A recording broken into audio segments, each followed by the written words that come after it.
This presentation will provide a summary of Chapter 2 in Vivian Cook's Second Language Learning and Language Teaching. Learning and teaching different types of grammar. Cook claims that the role of grammar in a language is considered the function that connects the components of that language, like the mortar between the bricks. Word order or syntax and morphology, word form, make up the essential parts of the English language, creating its unique character. The mental process connected to human use of language is not found in animal languages. Grammar is learnt in a different way from anything else people learn. Investigating grammar further, Cook explains about prescriptive grammar, which is the book of rules, often quite different from the actual use of the language, descriptive grammar. Traditional grammar was typically found in schools, sorting in categories like, for instance, word classes. Structural grammar illustrates how the elements of a sentence fit together in an overall structure. The process from word to phrase to sentence can be presented in a tree diagram, with the individual phrases will be evident. Grammatical competence is the knowledge of the structural regularities of language in the minds of speakers, according to Cook. For the native speaker, this is subconscious competence. In second language acquisition research, grammatical competence plays a major role. The words that make up a language can be divided in two major groups: content words, found in dictionaries, and structure words, that are often high-frequency words. The latter exists in a limited number and are found in grammar books, while the former are easily invented. Morphemes constitute the smallest grammatical element that has meaning. It is learned in specific sequence by L2 learners. Second language acquisition research shows surprising facts. Which L1 the learner has is of little consequence. Age of learner, likewise. Learners construct their own internal language, interlanguage, which develops in a similar sequence for all L2 learners. So, what are the implications of these facts for language teaching? The multidimensional module focuses on the learner's expanding capacity in 6 stages. Syntactic movement of elements is the key concept, challenging students and pushing their development forwards.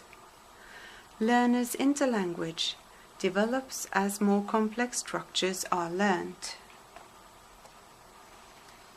Further development of the multidimensional model has been called the processability model, because it explains the sequences of language development in the L2 learner in terms of the grammatical processes involved in the production of a sentence.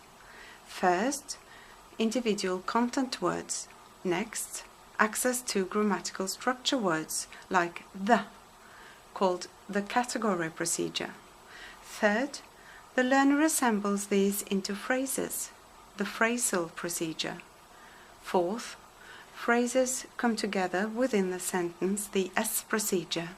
And last, the learner can cope with both main clauses and subordinate clauses, the subordinate clause procedure. This leads to Cook's teachability hypothesis. An L2 structure can be learned from instruction only if the learner's interlanguage is close to the point when this structure is acquired in the natural setting. This has consequence for our second language teaching. We must teach what is in the student's zone of proximal development as described by Vygotsky. It is also mentioned in the Norwegian Education Act concerning adapted learning. Do textbooks take this into account? Not the ones I have at work. And what do we correct? And what do we ignore in terms of errors in students' products? Cook considers there is an implicit tension between the pressure on students to produce well-formed sentences and the natural stages the students go through. The universal grammar theory, associated with Noam Chomsky, take a different approach, considering what all languages have in common.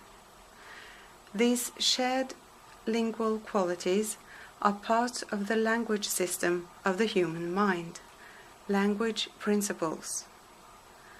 The locality principle describes sense of grammaticality, which is unnecessary to teach. Parameters, on the other hand, are features that differ between languages and must be taught. Learning a new language is all about setting parameters for that language, according to Chomsky. So, what consequences do universal grammar have for teaching of second languages? Parameters must be set, while principles will appear automatically. In setting parameters, it should be done in a sequence, not all at once. And do we go for written or oral type of grammar? They do differ a lot, and as far as I know, English as a second language teachers have so far stuck to the written tradition of grammar. In addition, teachers must adapt the learning to the group and the current conditions. Cook claims this line of teaching has great potential for the future. Historically, teaching grammar has been mainly in pre-planned grammar lessons, where the particular type of grammar is taken out of context to be drilled separately, focus on forms. In recent years, grammar taught in context, addressed when needed, focus on form, has been more popular approach. In my primary school experience, a mixture of the two is fairly common in Norwegian English classes. To help students tune in awareness to the English language is beneficial, as well as raising consciousness to certain features of the new language. I find both these preparations for language accessibility very effective. This concludes the summary of Chapter 2 in Cook, Learning and Teaching Different Types of Grammar.